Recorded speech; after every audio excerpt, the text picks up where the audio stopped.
Hola, queridos colegas del mundo analítico. En este video quiero hablar un poco de lo que el maestro Sigmund Freud nos propone en su escrito El olvido de nombres y frases, que lo encontramos en el tomo 6 en Psicopatología de la vida cotidiana de 1907. En este capítulo nos muestra diversos ejemplos sobre el olvido de algunas palabras o frases que tienen algunos analizantes y colegas de su época, que vale la pena leer ejemplo por ejemplo. Sin embargo, solo algunos llamaron mi atención. Recordando un poco sobre el mecanismo psíquico del olvido, Freud nos menciona que ante un olvido puede existir un recuerdo erróneo. En el segundo mecanismo nos menciona que ante un olvido puede ser derivado de una contradicción interna. Y en el tercero, que vamos a abordar a continuación, es un olvido temporal, derivado de pensamientos superficiales o extrínsecos a los que se quiere recordar. Y posteriormente es fascinante esta lectura porque Freud va a dar paso al concepto de olvido inducido u olvido colectivo, lo cual va a dar paso a la propuesta y estudio del fenómeno de psicología de las masas. Entonces es muy interesante leer estos escritos. Bueno, dando inicio a la lectura, Freud nos adentra en experiencias cotidianas con las que cualquiera de nosotros nos podemos identificar, alguna frase, algún poema o incluso algún tipo de fórmula que incluso podemos recordar de memoria cada palabra e identificarnos con su contenido. Sin embargo, Freud se cuestiona por qué al tener una buena memoria y gozar de una buena salud mental podría surgir el síntoma del olvido. ¿Por qué lo propone como síntoma? Porque surge derivado de una represión ante la posible manifestación de un recuerdo angustiante. Entonces Freud da inicio a este escrito con una experiencia con un joven colega. Esta experiencia la encontramos en la página 23 y solo voy a leer un pequeño fragmento en donde dice: conversaba conmigo un colega más joven y manifestó la conjetura de que el olvido de poesías en la lengua materna podría estar motivado de manera semejante al olvido de elementos aislados dentro de una frase en lengua extranjera. Al tiempo que se ofreció como objeto de indagación, le pregunté con qué poesía quería hacer la prueba, y eligió La novia de Corinto, poema que amaba mucho y del que creía conocer de memoria, o por lo menos algunas estrofas. Entonces Freud, eh, bueno, decide analizar este pequeño caso, y digo muy pequeño porque realmente nos deja con puntos suspensivos, ya que decidió no continuar por respeto a este joven colega. Que este poema fue escrito en 1797 por Johann Wolfgang von Goethe, un novelista, poeta y dramaturgo que nos habla acerca de la muerte, lo sobrenatural y en este caso el vampirismo.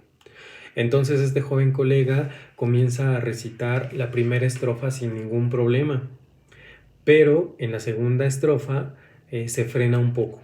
Freud lo observa y después continúa con lo siguiente.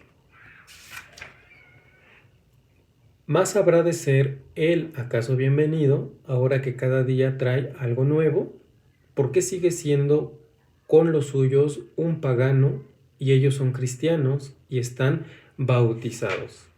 Agrega la palabra getauft. Entonces, Freud, agudizando sus oídos, pues se percata de que hay algo extraño, hay algo que está desfigurado, y deciden buscar en la bibliografía qué era lo que estaba fallando. Entonces, el poema real era de esta manera. Más habrá de ser él acaso bienvenido si a ese favor él caro no lo paga.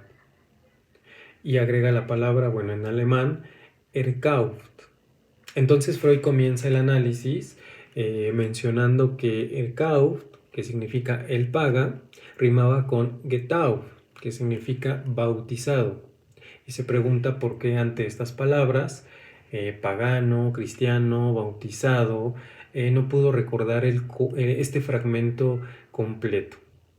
Entonces, bueno, inmediatamente este joven colega, sabiendo ya la dinámica de Freud, tiene una asociación en el cual le comenta que al tener un cortejo con una dama, la primera vez fue rechazado y que ahora que se encuentra en otra posición económica, lo volvería a hacer. Sin embargo, no le resultaría muy grato que esta dama aceptara, probablemente porque ya la balanza se haya cambiado un poco. Entonces, Freud le pregunta, ¿cómo es que tu persona, tu vida privada, tienen que ver con este poema, La novia de Corinto? Por lo que este colega, con una mirada de martirio y a disgusto, le murmura, mírala bien, mañana estará gris. Y después agrega, ella es mayor que yo. Aspecto curioso porque el poema continúa con este fragmento. Te he dado mi cadena, me quedo con tu rizo. Míralo bien, mañana estarás cano, y sólo así seguirá tu pelo castaño. Entonces, digo que es muy lamentable porque Freud decide no continuar con este breve análisis del caso ya que observaba cierta incomodidad en su colega, aspecto muy importante porque hubiese sido fascinante escuchar alguna interpretación de Freud sobre la angustia que este joven colega tenía, sobre el concepto de la vejez, del vínculo con una persona mayor, de ser rechazado la primera vez y la segunda de ser aceptado, colocarse desde esta posición de ya el estatus económico cambió. Entonces, bueno, estamos hablando de un caso de 1907, pero que resuena mucho en pleno 2023.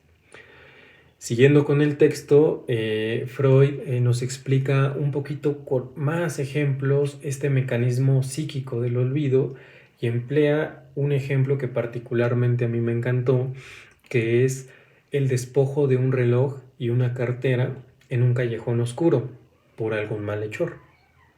Entonces dice, bueno, imagínense que van en un callejón solos, oscuro, y de repente viene un malhechor y los despoja de sus pertenencias. Entonces hace este ejemplo porque él llama un desconocido poder psíquico, nos roba la posesión de nombres o frases que están bajo la jurisdicción de nuestra memoria, pese a gozar de buena salud y productividad plena.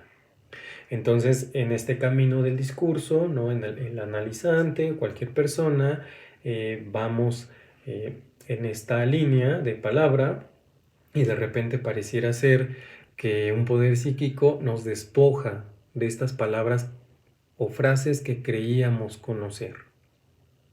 Bueno, más adelante realiza una serie de ejemplos que vale la pena leerlos uno por uno, en el cual pues demuestra que hay algunos olvidos, algunas resistencias a frases o palabras y que incluso se representan como un síntoma histérico.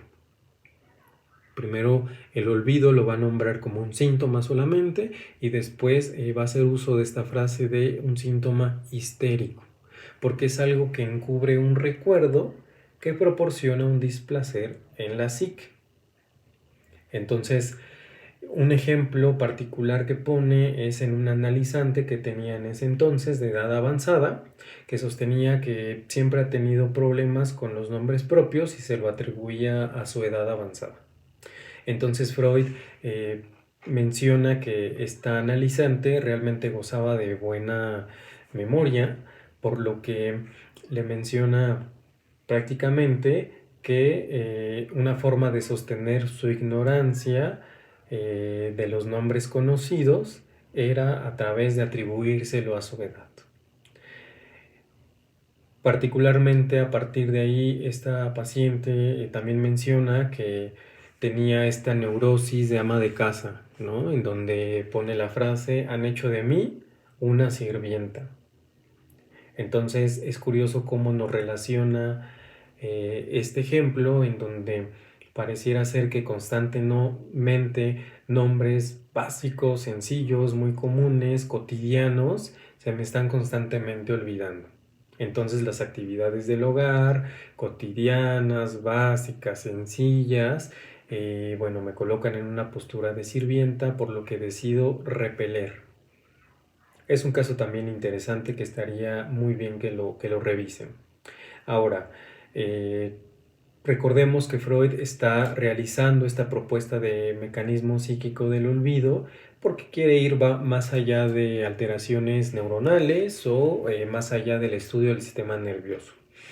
Entonces, bueno, Freud va cerrando con algunas conclusiones comentando que este mecanismo psíquico de olvido temporal puede estar perturbado por pensamientos ajenos, no conscientes.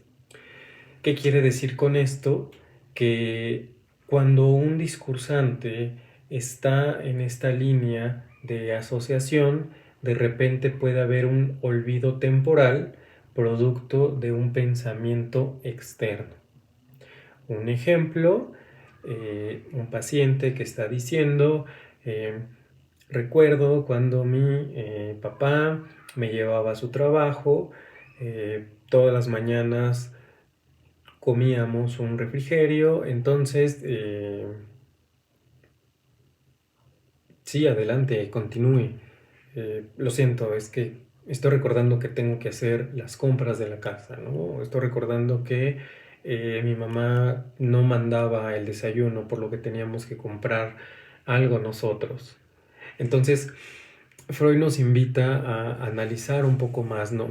Constantemente nos está acompañando en sus obras para decir, ojo, no todo el que habla constantemente, no todo el que asocia, quiere decir que está hablándonos por el buen camino. Probablemente haya asociaciones superficiales, extrínsecas, que también terminen tapando lo que realmente el paciente se quiere decir a sí mismo y por el motivo por el cual está en psicoterapia psicoanalítica. Bueno, entonces él nos va a decir que en estas situaciones analíticas se observan constantemente estos olvidos temporales de nombres propios o de frases y que por ello, bueno, también decide nombrar a estos escritos psicopatología de la vida cotidiana, porque es bastante común, nos pasa a todos muy seguido, es de lo más cotidiano, pero nos propone que prestemos particular atención si es que queremos indagar un poco más en el material inconsciente. Freud va a cerrar este escrito con algo que me fascina, que es el olvido puede llegar a ser contagioso en una charla. Lo menciona de esta manera. ¿Por qué? Porque el olvido también puede darse de una persona a otra.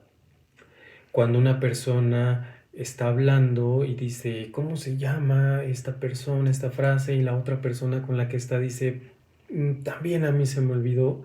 Basta con unos segundos o minutos para recordar qué querían decir. Entonces esto le va a llamar la atención a Freud, algo que nos pasa muy seguido a la mayoría, porque va a dar paso al olvido colectivo, al olvido inducido, y se abre una brecha enorme para empezar a analizar psicología de las masas, el cual cierra este texto Freud diciendo que debemos de someterlo a una indagación analítica, el olvido inducido. Bueno, eso es todo por el día de hoy. Nos vemos en el siguiente video con más lecturas de psicopatología de la vida cotidiana y cualquier cosa déjenme en los comentarios o comuníquense al celular que aparece abajo. Muchas gracias.